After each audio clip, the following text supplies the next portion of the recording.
Dios les bendiga, mis hermanos, buenos días. Agradezco al Señor por el privilegio que me da estar aquí esta mañana. Yo sé que todos asumimos que vamos a estar domingo tras domingo, pero eso no es cierto. La vida es tan frágil y se puede ir en algún momento, pero por eso debemos de celebrar cada momento que el Señor nos da, que es un privilegio. Y le agradezco a Dios que esta semana Él ha estado conmigo. Como ustedes saben, ha sido un tiempo difícil esta semana para mí, 2 veces en el hospital y solamente sostenido por la gracia de Dios. El Señor dice en Efesios capítulo 6, Él dice: fortaleceos en el Señor y en el poder de su fuerza. Es en Él que nosotros nos fortalecemos, y aunque nuestro cuerpo a veces le fallan las fuerzas, el Señor está ahí para sostenerlo. Así que gracias a ustedes también por sus oraciones, gracias por su apoyo, sus llamadas y por todo lo que ha hecho una diferencia en mi vida esta semana. La semana pasada hablábamos acerca de, continuando con el asunto de la membresía de una iglesia. Es muy importante que nosotros como miembros de una iglesia entendamos y definamos en qué consiste el ser miembro de una iglesia. Porque ser miembro de una iglesia no es ser miembro de un sindicato, por ejemplo, donde usted es parte de ese sindicato mientras trabaja en esa compañía y tiene ciertos deberes y ciertos beneficios. Eso está bien. Tampoco es como ser miembro de un gimnasio donde usted va y compra una membresía y tiene que mantenerla. Tampoco es como un partido o un equipo de fútbol, de básquetbol o lo que usted quiera, en el que usted pertenece y a veces lo ponen a jugar y a veces no. Ser miembro de la iglesia bíblicamente es diferente, muy diferente. Completamente diferente. Ser miembro de la iglesia de Cristo es algo que tiene un precio altísimo, que no hay en la tierra dinero para comprar el costo de esa membresía. Estamos hablando no de la iglesia local. En la iglesia local pueden venir personas que se convierten en miembros a través de cursos de membresía u otros protocolos que las iglesias tienen. Estoy hablando del miembro de la iglesia de Cristo, la iglesia universal, la iglesia invisible. En las iglesias como hoy, aquí tenemos un grupo y cada iglesia tiene su grupo en un determinado momento de la semana. Pero no todos los miembros de la iglesia local son miembros de la iglesia de Cristo. Aunque ya se hayan bautizado, aunque tengan un ministerio, no todos somos miembros del cuerpo de Cristo por pertenecer a una iglesia local. Eso, por supuesto, no debe ser motivo de temor o de asustarse usted, decir, bueno, yo entonces, ¿qué estoy haciendo aquí? Cada quien le da a Dios cuenta de sí mismo. Y tenemos en las bancas de las iglesias personas que sí son y personas que no son. De hecho, en los años pasados, cuando yo predicaba sobre eso y de cómo los mismos espíritus malos vienen a los templos y están aquí y están antes que nosotros, porque son espíritu y vienen y se congregan también. Espíritus que nada tienen que ver con el espíritu de la iglesia. Así que cuando hablamos de la membresía en la iglesia, estamos hablando de algo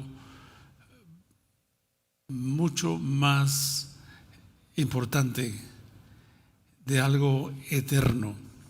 Entonces esta mañana vamos a hablar sobre el tema ¿qué significa ser miembro de la iglesia? Y en su boletín hay algunas notas que pueden ayudarle a usted para poder tener una idea bíblica de lo que es ser miembro de la iglesia. Vamos a estar en 1 Corintios capítulo 12. 1 Corintios capítulo 12, donde el apóstol Pablo, capítulo 12, capítulo 13 y capítulo 14 es una unidad que él nos dejó allí en el libro, o más bien en la carta a los Corintios. Y por la tarde de hoy vamos a iniciar los estudios sobre este tema precisamente. Son 6 temas. Soy miembro de la iglesia y aquí este es el libro que va a servir como libro base, libro guía. ¿Qué significa ser miembro de la iglesia? Bueno, vamos a hacerlo sencillo. El apóstol Pablo en el capítulo 12, versículo 12, compara el cuerpo de Cristo con el cuerpo humano. Es una comparación realmente valiosa, ilustrativa, porque el cuerpo humano es algo que podemos ver, porque lo tenemos un cuerpo y sabemos cómo funciona. Sabemos que hay una diversidad en nuestro cuerpo, pero también hay una unidad. Sabemos que hay diferentes funciones en nuestro cuerpo. Sabemos que hay diferentes sistemas en nuestro cuerpo. Por ejemplo, el sistema respiratorio, circulatorio y otros sistemas que están integrados. Entonces, el Espíritu Santo en su sabiduría establece la metáfora, o sea, la figura del cuerpo humano para ilustrar el cuerpo de Cristo, que es la iglesia. Y en el capítulo 12, los versículos 12 en adelante, empieza el apóstol a mencionar la palabra cuerpo, el término cuerpo, 18 veces habla de la iglesia como el cuerpo de Cristo. Mientras que habla también del Espíritu 11 veces. En los versículos 12 a 27, el Espíritu se menciona 11 veces. Y la palabra miembro, que son términos interrelacionados, se menciona 13 veces. Entonces, como decimos por allá, más claro no canta un gallo. Lo que el apóstol quiere decirnos es que el cuerpo de Cristo se parece al cuerpo humano en sus funciones. Cuando uno de nuestros miembros del cuerpo humano no funciona apropiadamente, todo nuestro cuerpo sufre. Por ejemplo, yo tengo que confesar que hace algunos años mi tiroides que más o menos quiso como que no quiere trabajar muy bien. Entonces el doctor me dijo, estás ganando peso y estás desganado también, y me chequeó la sangre y dijo, no hay problema con tu sangre, pero tu tiroides está lenta. Y la tiroides es un aparatito así chiquito que está en nuestro cuerpo, ¿verdad? No sé si usted sabía que tiene tiroides, pero si no sabía, hable conmigo después, soy experto en tiroides ahora. Y cuando ya el doctor me dio algo para poner en equilibrio ese pequeño miembro, mi cuerpo regresó a su normalidad. Es un pequeño ejemplo de cómo el no funcionamiento de un cuerpo, de un miembro, o el funcionamiento inapropiado de un miembro puede afectar todo nuestro cuerpo. Así que cuando hablamos de esto, hablamos de que la manera funcional en que nuestros miembros trabajan trae armonía a nuestro cuerpo. Algo no está bien con nuestra salud cuando uno de los miembros pequeñitos empieza a molestar. Claro, hay miembros invisibles como el páncreas, por ejemplo. ¿Cuántos han visto su páncreas? Su páncreas. No en la cosa esa que nos presentan ahí, ¿verdad? Sino que usted con sus propios ojos. Yo no lo he visto, pero tengo páncreas. Y sería interesante que nos pusiéramos a investigar qué es la función del páncreas en nuestro cuerpo. Y así hay otros miembros internos como pulmones, como riñones. Quizás usted dice, pues, yo riñones, espérese crecer un poquito más y se va a dar cuenta que sí tiene riñones. O espérese a no tomar suficiente agua o a seguir tomando esas bebidas que usted toma, energizantes o azucaradas. Espérese un poquito más. No soy profeta ni hijo de profeta, pero sus riñones le pasarán la factura, porque de cada travesura nos pasan la factura. Así que siga, disfrute sus bebidas azucaradas si quiere. Disfrute todo eso que usted toma para coger más energía. Cuando ya tu cuerpo te dice, te empieza a decir que está cansado, no le metas bebidas para seguir trabajando. Puede ser que trabajes 2 horas más, 3 horas más, 4 más, pero estás dañando tu cuerpo. Entonces, el cuerpo tiene una finalidad en nosotros de darnos a la armonía, la manera como podemos vivir en él. Y eso es la iglesia también. La iglesia también se enferma. La iglesia también tiene diferentes enfermedades que le aquejan. Porque si sus miembros se enferman, no estoy hablando ahora físicamente, sino espiritualmente, también la iglesia, el cuerpo de Cristo, se debilita, el cuerpo se enferma. Así que cuando vemos este capítulo 12, mis hermanos, versículo 12, dice: así como el cuerpo es uno y tiene muchos miembros, pero todos los miembros del cuerpo, siendo muchos, son un solo cuerpo, así también Cristo. Ahora, la pregunta aquí es: ¿cómo llegué yo a ser parte del cuerpo de Cristo? El versículo 12 lo contesta. El versículo 13, mejor dicho, capítulo 12, versículo 13. Ahí está el momento en que usted y yo fuimos integrados en el cuerpo de Cristo.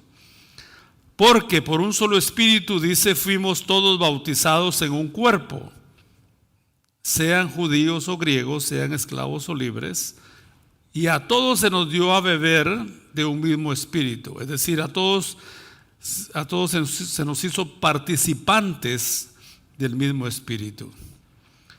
Andan grupos por ahí diciendo que para que tengas el bautismo del espíritu tienes que experimentar cosas así como carismáticas, como incluso calores en tu cuerpo, hablar en lenguas y cosas así. Eso, por supuesto, luce atractivo para ciertos grupos de personas, pero bíblicamente eso no es verdad.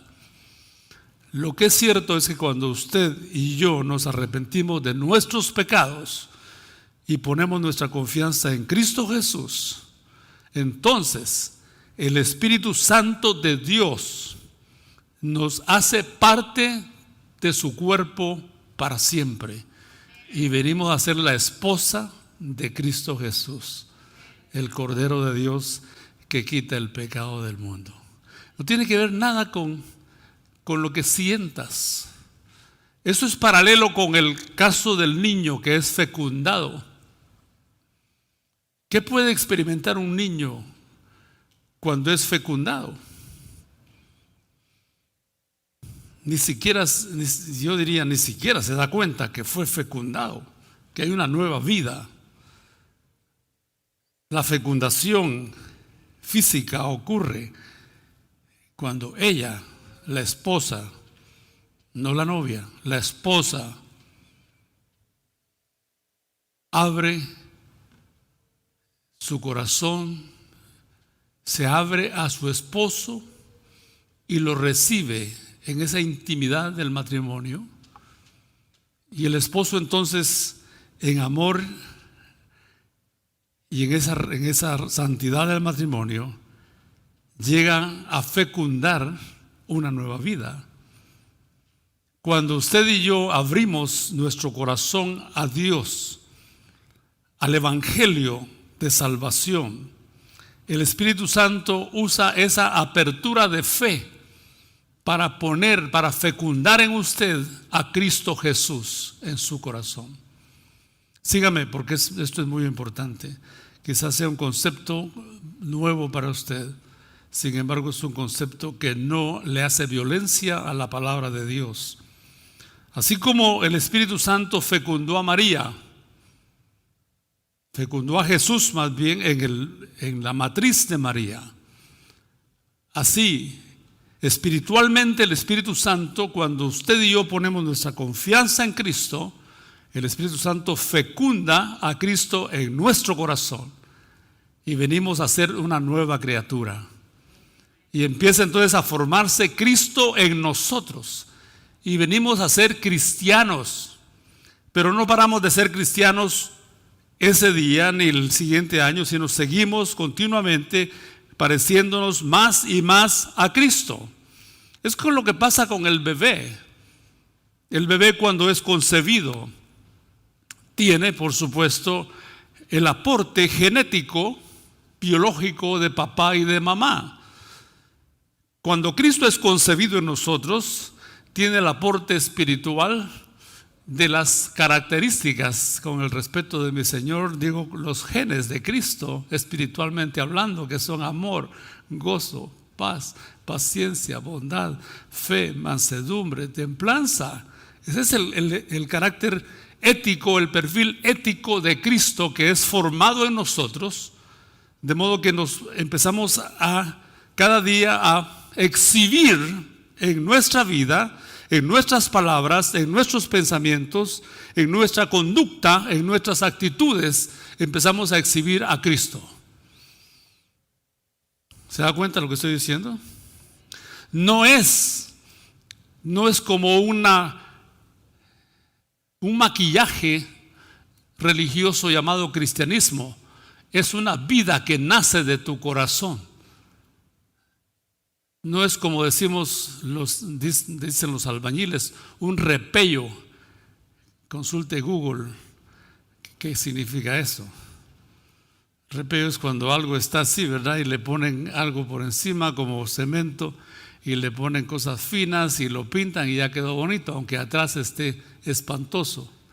No. Cuando Cristo viene a nuestra vida, Él viene porque el Espíritu Santo hizo posible eso y fecundó en nosotros otra vez la vida de Cristo. Estábamos muertos en delitos y pecados, pero el Espíritu Santo hace posible que Cristo sea fecundado en nosotros. Y entonces empezamos a parecernos a Cristo, así como el niño que nace. Lo he dicho otras veces y lo digo sin... Ahora ya los niños nacen guapos. Antes nacíamos puros ratoncitos indefinidos en nuestra... ¿A quién se parece? El papá subía a los hombros. Tenían que esperar que esos pellejitos se rellenaran. Pero ahora ya los niños nacen hasta con su tablet, ¿verdad? Pidiendo la leche que quieren, si la quieren 2% o de otra clase. Entonces, hermanos, el ser, lo que estoy diciendo en este momento es, contestando a la pregunta, ¿cómo llegamos a ser miembros del cuerpo de Cristo? No del río de agua viva. Del río de agua viva puede ser miembro cualquier persona, aún los no regenerados pueden ser miembros.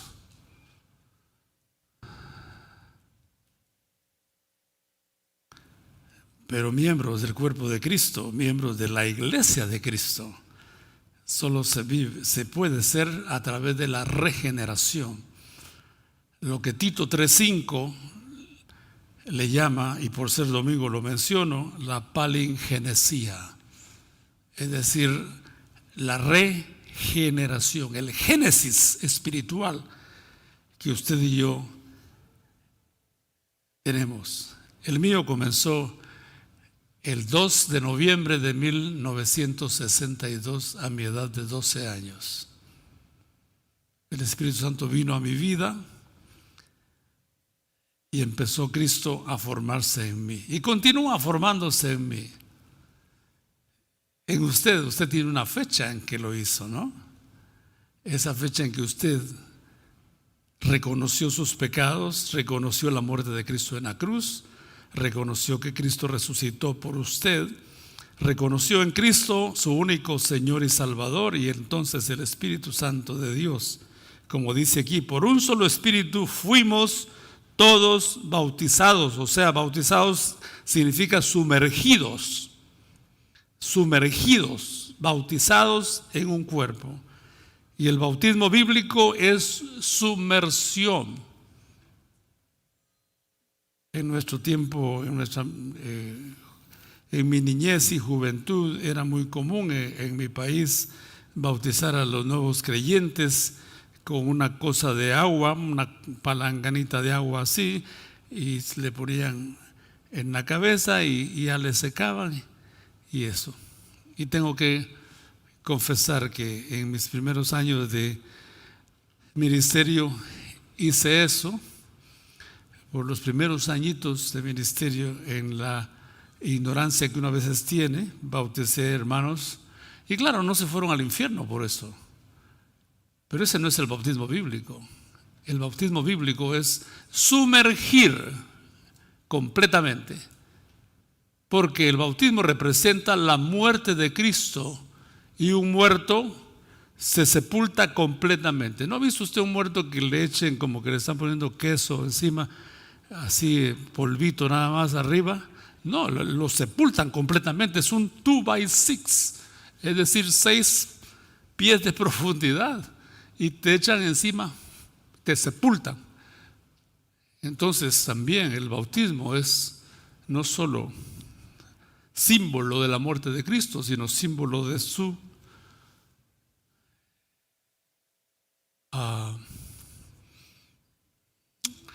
¿cómo se llama eso de cuando los sepultan? Sepultura. Entonces, cuando habla aquí de que el Espíritu es el que nos bautizó, note lo que dice el versículo, porque por un solo Espíritu fuimos todos bautizados. ¿Quiénes todos? Los que hemos puesto nuestra confianza en Él.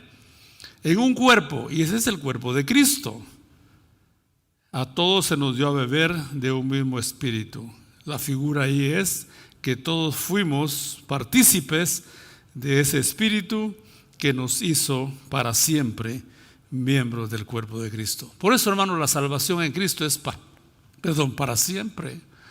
Es para siempre. No es un ticket que tienes que se te perdió y no puedes entrar al partido. No, la salvación es el sello de Dios, es Cristo en ti.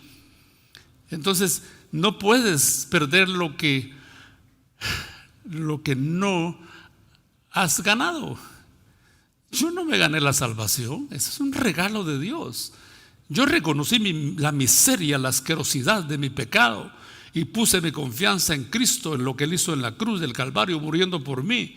Y a partir de ahí entonces el Espíritu toma esa fe y me incorpora en el cuerpo de Cristo, del cual soy miembro eternamente y para siempre. Ahora, Acompáñenme aquí, por favor, en esto. Ve al capítulo 12, versículo 7 y vamos a ver que cada uno debemos estar activos en la función que el Espíritu Santo nos ha asignado. Porque no nos hizo miembros del cuerpo de Cristo solo para que estemos ahí pegados al cuerpo de Cristo sin participar. No, mis hermanos, dice el versículo 7 del capítulo 12, acompáñenme ya sea en su Biblia virtual o en su Biblia de papel, pero acompañe. A cada uno, versículo 7, 1 Corintios 12, a cada uno le es dada la manifestación del Espíritu para provecho. Y note la diversidad de funciones, el versículo 8 y 9.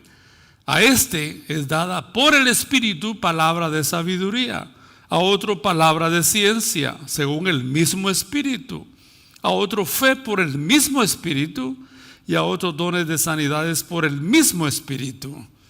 Versículo 11, pero todas estas cosas las hace uno y el mismo Espíritu, repartiendo a cada uno en particular como Él quiere. Ahora veamos los versículos 14 al 17, donde se ve la diversidad de las funciones. Además, el cuerpo no es un solo miembro, sino muchos.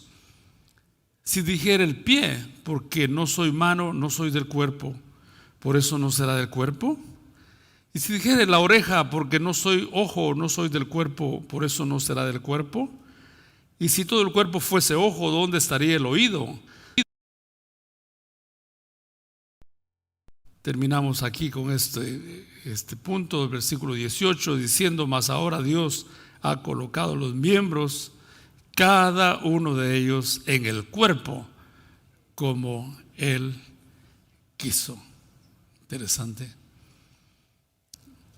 ¿Qué función tiene el pie para usted?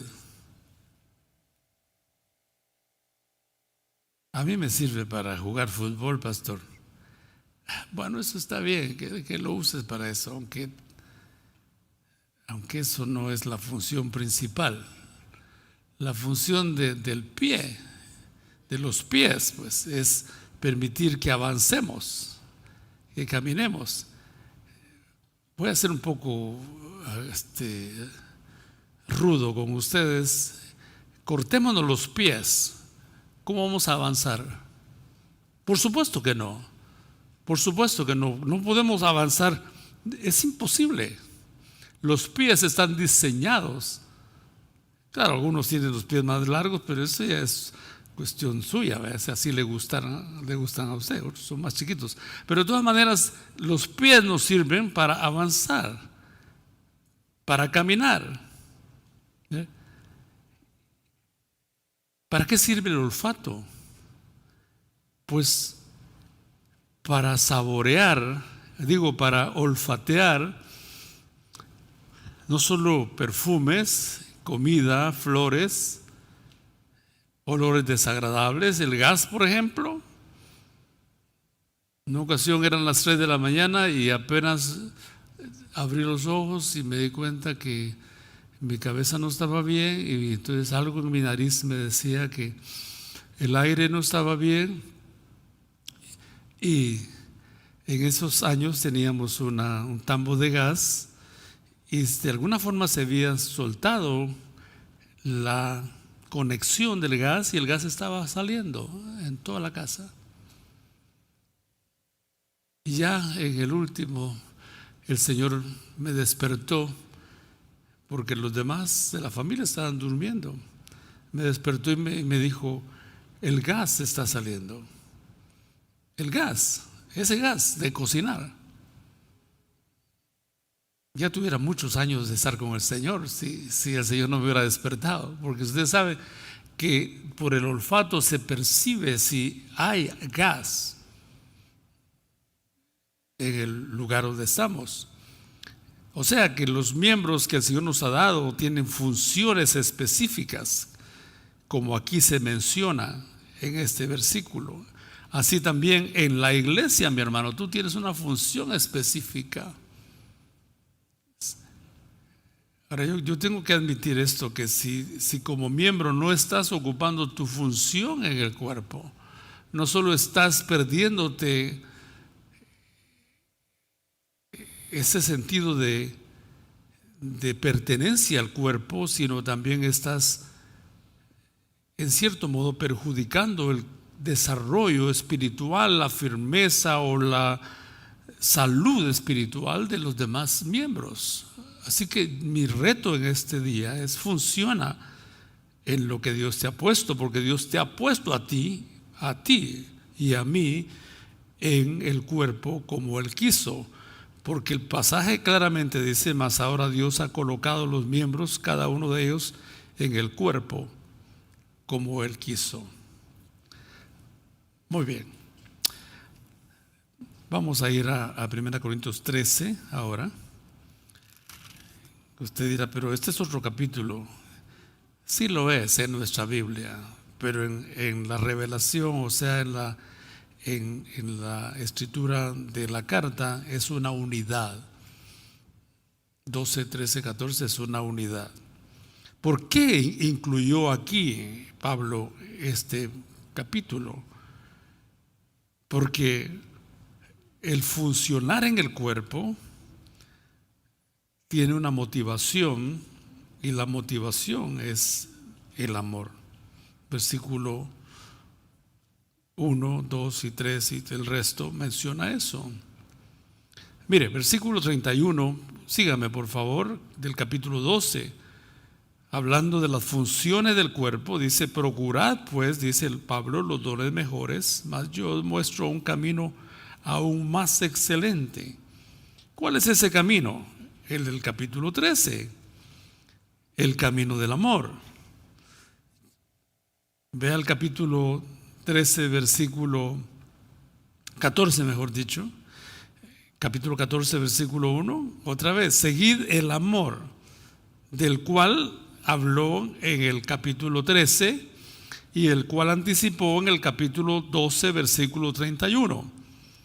El camino más excelente en la vida cristiana es el amor. Y lo que hacemos debemos hacerlo por amor. Hermanos, te les voy a decir algo claramente: si no hacemos las cosas por amor,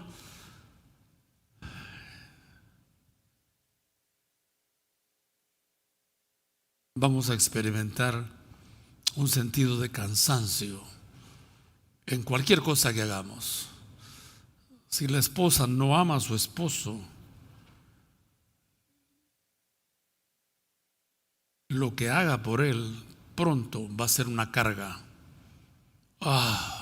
Otra vez, ¿eh? En vez de celebrar que él llega a casa, dice: otra vez. Cuando el amor se apaga, las relaciones se hacen una carga, tanto a nivel de iglesia como a nivel de toda clase, de familia, de matrimonio o lo que sea. El amor, por eso el apóstol menciona que la motivación de los miembros al hacer lo que hacemos en el cuerpo de Cristo debe ser el amor.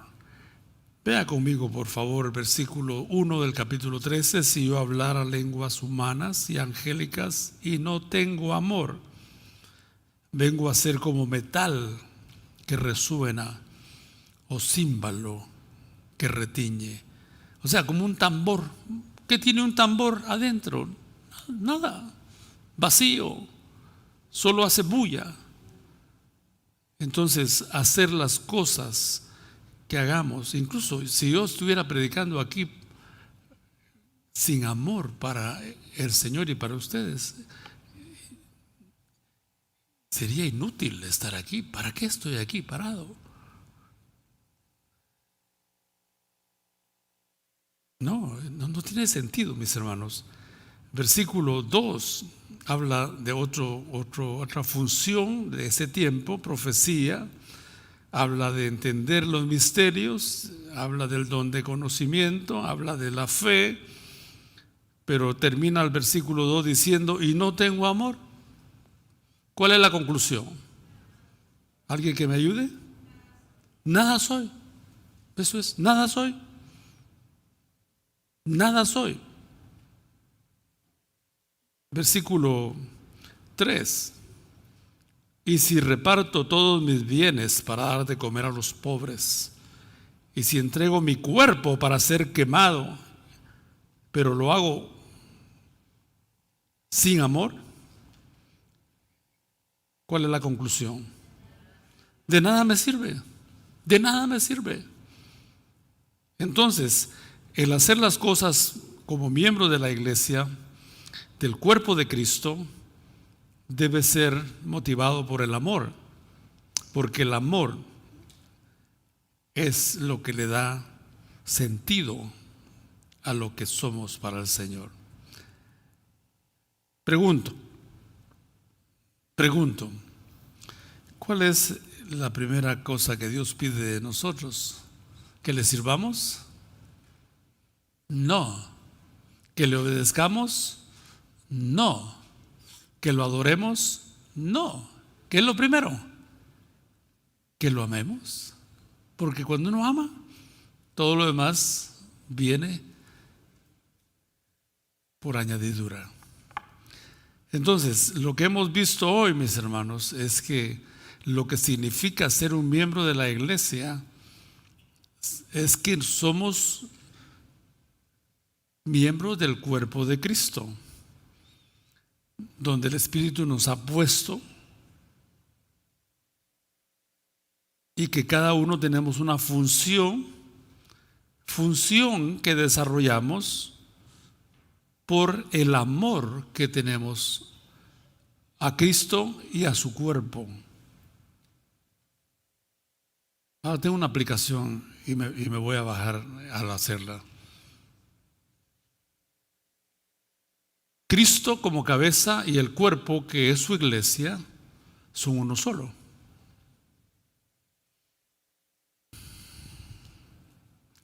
No sé a usted, pero nunca nadie ha venido a hablarme mal de mi esposa. Porque el día que lo haga, ese día lo detengo inmediatamente. Nunca nadie ha venido y me ha hablado mal de mi esposa, a mí como esposo. Hablar mal de la iglesia de Cristo es traer tristeza al corazón de Cristo, porque el corazón de Cristo ama a su iglesia.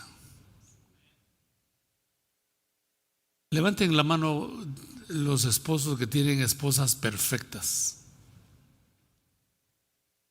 Perfectas, perfectas.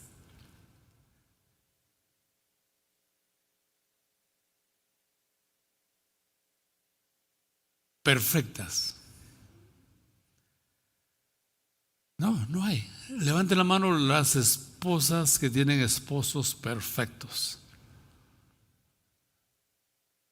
Yo no esperaba otra cosa. Es así. Pero cómo amamos a nuestra esposa, ¿no es cierto, hermanos? Miren, hermanas, cómo las aman. Estos amenes tan fervorosos, ¿verdad? Tan llenos de entusiasmo, qué bárbaros. Creo que si voy al cementerio del Northwest, habría más respuesta si les pregunto a los muertos: ¿ustedes aman a sus esposas? O algún muerto por ahí. Perdónalo, Señor. No necesitamos que sean perfectas para amarlas. No necesitamos ser perfectos para que un Dios perfecto nos ame a nosotros. Por supuesto que no. Entonces, la iglesia no necesita y nunca va a ser perfecta. Para ya de criticarla, de hablar de la iglesia. No hables de la iglesia. Cuando habla de la iglesia, habla de ti mismo, de ti misma. Ama a tu iglesia, sirve a tu iglesia, funciona en lo mejor que puedas para tu iglesia. Cristo murió por su iglesia y viene por su iglesia, y sabe que es una iglesia imperfecta, Pero él dice la palabra de Dios que murió por ella y nos dio a nosotros su justicia, su perfección, su santidad. Un día que Él venga por su iglesia no nos va a llevar por ser perfectos, sino porque lo tenemos a Cristo como nuestro bendito Salvador personal. Así que ya para, mi hermano o mi hermana, si es que estás desacreditando a la iglesia, y desacreditar la iglesia significa hablar mal de un hermano o de una hermana. Se vale hablar con él frente a frente, cara a cara, y decirle: hermano, yo quiero que en amor usted reciba esta palabra de reprensión. Se vale, por supuesto que sí. Pero hablar a espaldas de las personas es inmoral y es deshonesto. No debemos hacerlo. La iglesia de Cristo no merece que nosotros hablemos mal de los demás, siendo que es la esposa de Cristo. Imagínense cómo se sentirá el corazón de Cristo que nosotros hablemos de su esposa. ¿Están aquí, mis hermanos? Ahora, si a ti no te duele que hablen de tu esposa, es porque quién sabe qué tienes en la sangre, tal vez horchata tienes. Pero la verdad, el esposo que realmente ama a su esposa, la sustenta, la cuida, la defiende. Incluso la defiende de sus propios hijos, porque a veces los hijos son malcriados. Y atacan a la mamá.